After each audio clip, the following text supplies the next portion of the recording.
So now let us start with SA 450, evaluation of misstatements identified during the audit. So we all know that during the audit, if the auditor finds any misstatements, then he has to evaluate them. So first and foremost, in this particular essay, what does the auditor do? The auditor is going to accumulate the misstatements, especially those kind of misstatements which are other than trivial. The auditor is not going to go behind the trivial misstatements. He is going to accumulate the other than trivial misstatements. Then he is going to evaluate the audit strategy and audit plan that needs to be changed.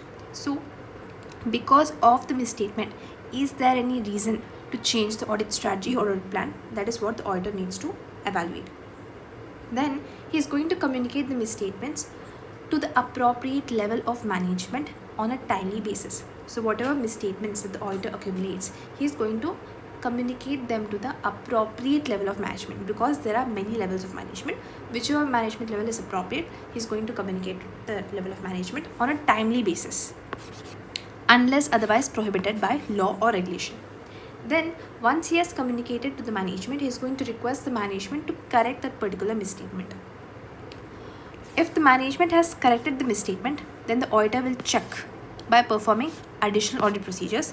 If any misstatement still exists, the management will say, I corrected the misstatement, but the auditor will not leave it there. He himself will check if the management has corrected the misstatements. Do any other misstatements still exist? He will check by performing additional audit procedures. Now, if the management has not corrected, then the auditor will obtain understanding as to the management's reasons. He will obtain understanding that why is the management not correcting the misstatements? What are the reasons given by the management? He will obtain understanding of those reasons. So, whatever misstatements are not corrected, the management is not correcting the misstatements, and the uncorrected misstatements, the not corrected misstatements will become uncorrected misstatements. So, the auditor will evaluate uncorrected misstatements. So prior to evaluating the uncorrected misstatements, so before evaluating the uncorrected misstatements, the auditor will reassess the materiality. So we all know that the auditor will set the materiality right at the planning stage of audit, and throughout the performance of audit, he will check whether there is any need to revise the materiality. So before evaluating the effect of uncorrected misstatements, the auditor will reassess the materiality, whether the materiality level still remains appropriate in context with the entity's actual financial results. Okay, so this is one important point. Now, when is the uncorrected misstatement considered as material? So, depending upon the misstatement size, nature, and effect, in relation to particular classes of transactions, account balances and disclosures, or to the financial statements as a whole, or to particular circumstances of the occurrence. So, misstatements, size, nature, effect in relation to particular class of transactions, account balances, or disclosures, or to the financial statements as a whole, or to a particular circumstance of the occurrence. Then he is going to communicate to TCWG the uncorrected misstatements effect on opinion.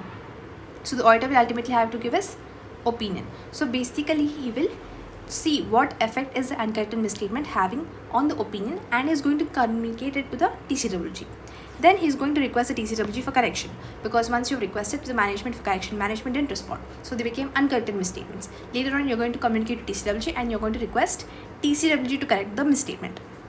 Now, also communicate the effect of uncorrected misstatements of prior periods. So if there were any uncorrected misstatements in the previous periods, then communicate their effect on the current period.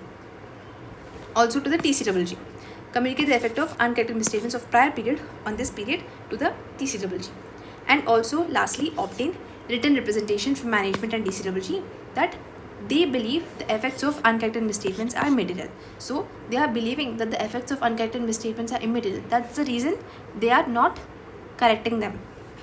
So obtain a written representation from them in this context, and ultimately document. So what all has happened over here, you have to document. First and foremost, you document amount below which misstatement would be regarded as clearly trivial. So amount below which whatever misstatements occurred, they would be considered as trivial. You document that first. Next, whatever misstatements accumulated during the audit and whether they have been corrected.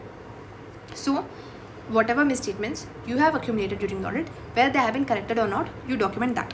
And lastly, auditor's conclusion as to whether uncorrected misstatements are material individually or in aggregate, and the basis for that conclusion. So whatever uncorrected misstatements are there, are they material individually or are they material in aggregate? And and also the basis for that conclusion, you document. So that was about SA 450. We are done.